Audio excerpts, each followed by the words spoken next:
Chapter 9. Brahma's Prayers for Creative Energy.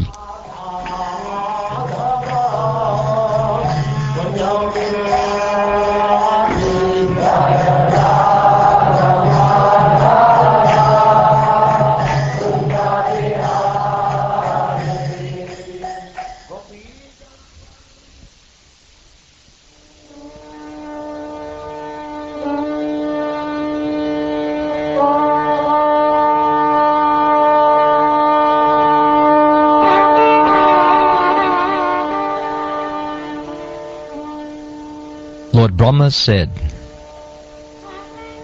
O my Lord, today, after many, many years of penance, I have come to know about you.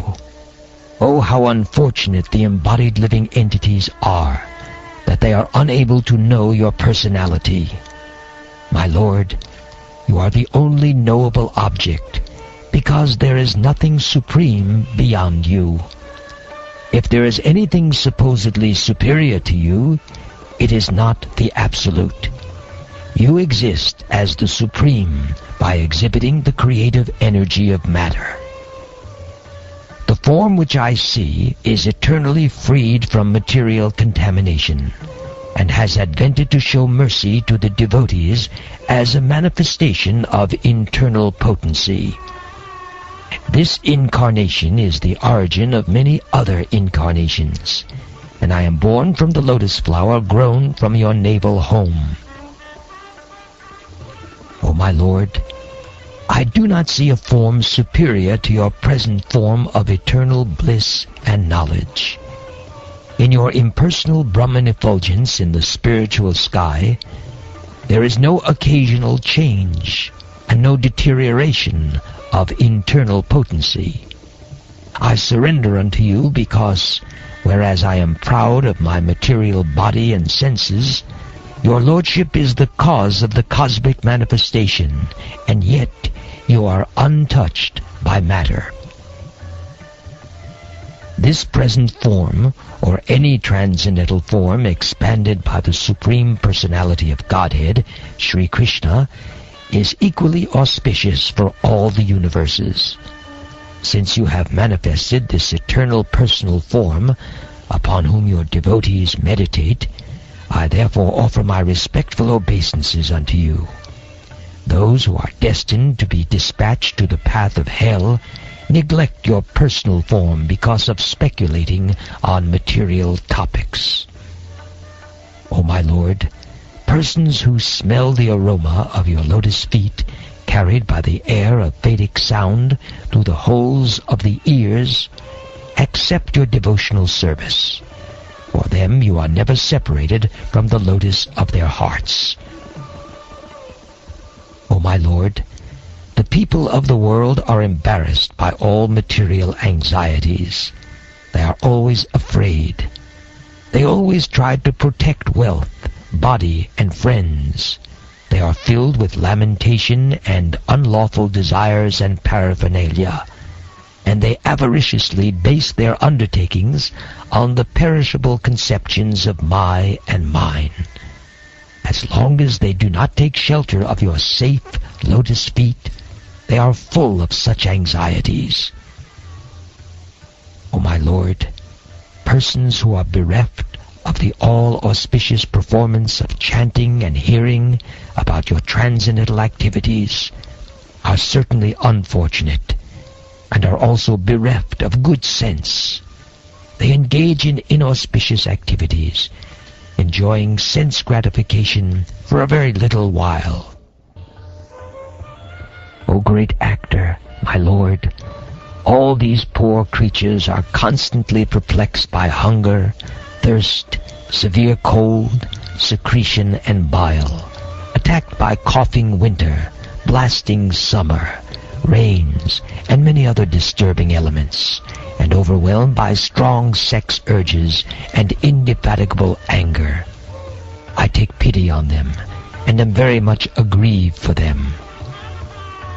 O my Lord, the material miseries are without factual existence for the soul. Yet, as long as the conditioned soul sees the body as meant for sense enjoyment, He cannot get out of the entanglement of material miseries, being influenced by your external energy. Such non-devotees engage their senses in very troublesome and extensive work, and they suffer insomnia at night because their intelligence constantly breaks their sleep with various mental speculations. They are frustrated in all their various plans by supernatural power. Even great sages, if they are against your transcendental topics, must rotate in this material world.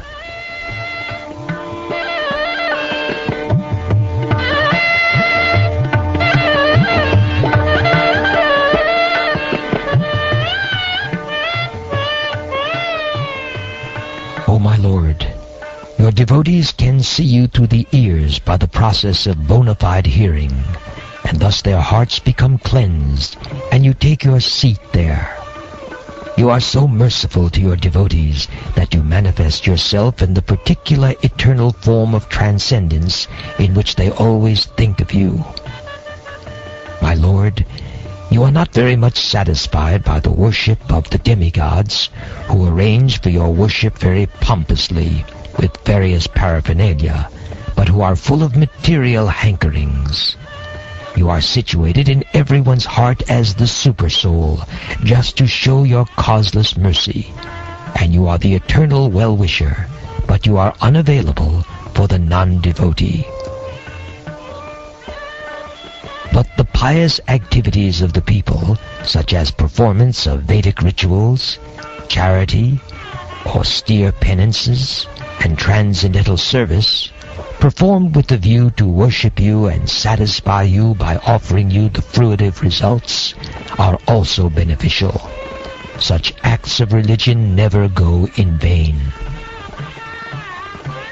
Let me offer my obeisances unto the Supreme Transcendence, who is eternally distinguished by his internal potency. His indistinguishable impersonal feature is realized by intelligence for self-realization. I offer my obeisances unto him who, by his pastimes, enjoys the creation, maintenance, and dissolution of the cosmic manifestation.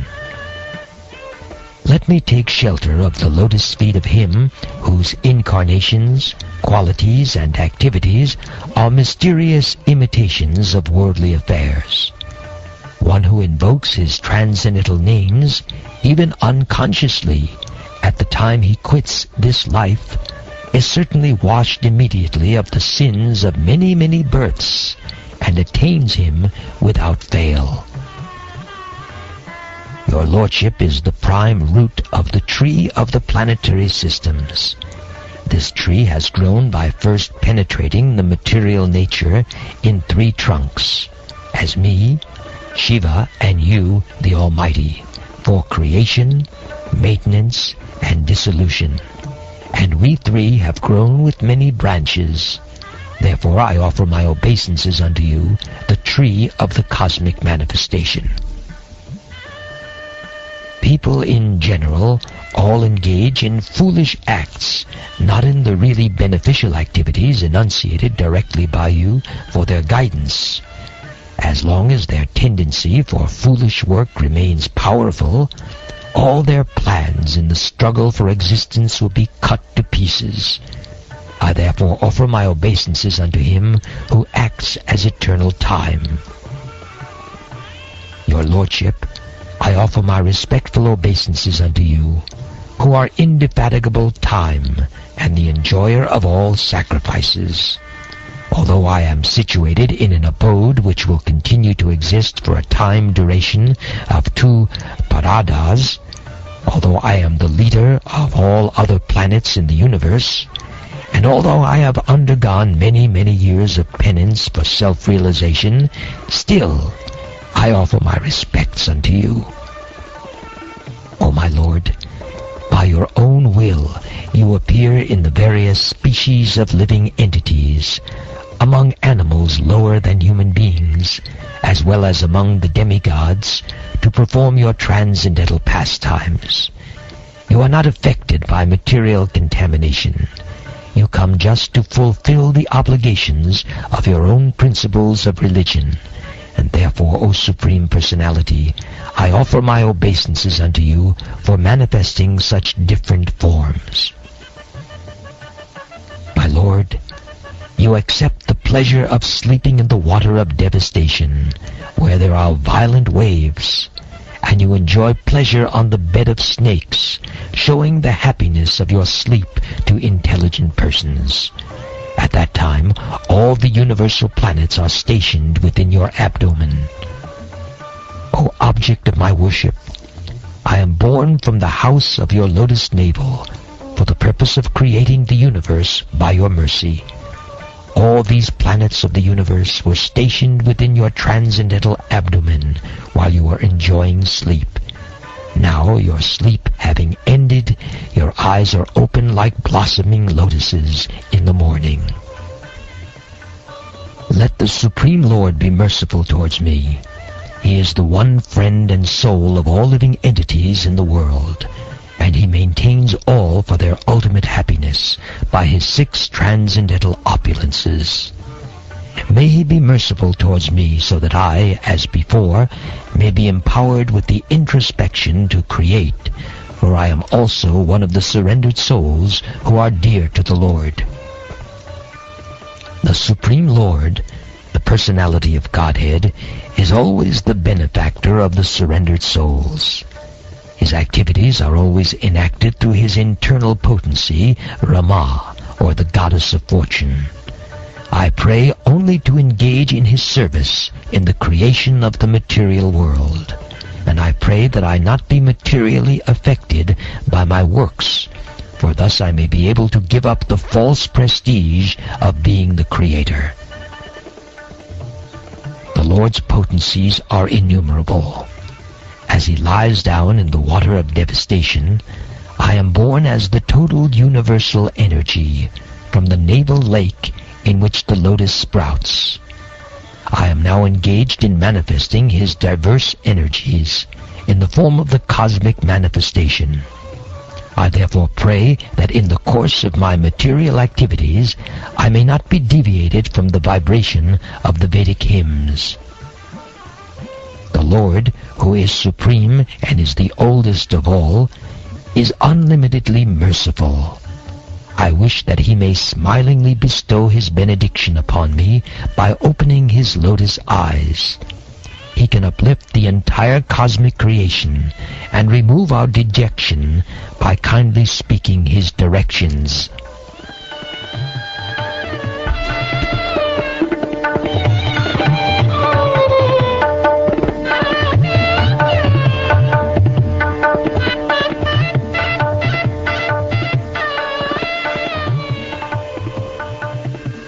The sage Maitreya said, O Vidura, after observing the source of his appearance, namely the personality of Godhead, Brahma prayed for his mercy as far as his mind and words would permit him. Thus, having prayed, he became silent, as if tired from his activities of penance, knowledge, and mental concentration. The Lord saw that Brahma was very anxious about the planning and construction of the different planetary systems, and was depressed upon seeing the devastating water. He could understand the intention of Brahma, and thus he spoke in deep, thoughtful words, removing all the illusion that had arisen. The Supreme Personality of Godhead then said, O Brahma, O depth of Vedic wisdom, be neither depressed nor anxious about the execution of creation. What you are begging from me has already been granted before. O Brahma, situate yourself in penance and meditation, and follow the principles of knowledge to receive my favor. By these actions, you will be able to understand everything from within your heart. O Brahma, when you are absorbed in devotional service in the course of your creative activities, you will see me in you and throughout the universe, and you will see that you yourself, the universe, and the living entities are all in me. You will see me in all living entities, as well as all over the universe, just as fire is situated in wood. Only in that state of transcendental vision will you be able to be free from all kinds of illusion. When you are free from the conception of gross and subtle bodies, and when your senses are free from all influences of the modes of material nature, you will realize your pure form in my association. At that time, you will be situated in pure consciousness. Since you have desired to increase the population innumerably and expand your varieties of service, you shall never be deprived in this matter, because my causeless mercy upon you will always increase for all time. You are the original Rishi, and because your mind is always fixed on me, even though you will be engaged in generating various progeny, the vicious mode of passion will never encroach upon you. Although I am not easily knowable by the conditioned soul, you have known me today because you know that my personality is not constituted of anything material, and specifically not of the 5 gross and 3 subtle elements. When you were contemplating whether there was a source to the stem of the lotus of your birth, and you even entered into that stem, you could not trace out anything. But at that time I manifested my form from within. O Brahma, the prayers that you have chanted, praising the glories of my transcendental activities, the penances you have undertaken to understand me, and your firm faith in me, all these are to be considered my causeless mercy. I am very much pleased by your description of me in terms of my transcendental qualities, which appear mundane to the mundaners. I grant you all benedictions in your desire to glorify all the planets by your activities. Any human being who prays like Brahma, and who thus worships me, shall very soon be blessed with the fulfillment of all his desires, for I am the Lord of all benediction. It is the opinion of expert transcendentalists that the ultimate goal of performing all traditional good works, penances, sacrifices, charities, mystic activities, trances, etc., is to invoke my satisfaction. I am the supersoul of every individual. I am the supreme director and the dearest. People are wrongly attached to the gross and subtle bodies, but they should be attached to me only. By following my instructions, you can now generate the living entities as before, by dint of your complete Vedic wisdom and the body you have directly received from me, the supreme cause of everything.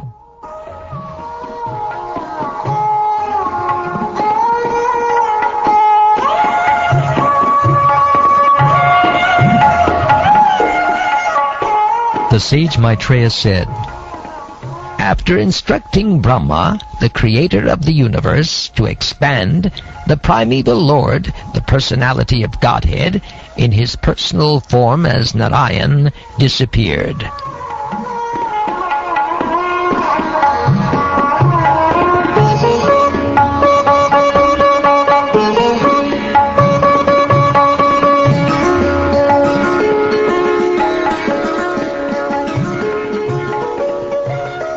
Thus ends the 9th chapter of the 3rd canto of the Srimad Bhagavatam, entitled Brahma's Prayers for Creative Energy.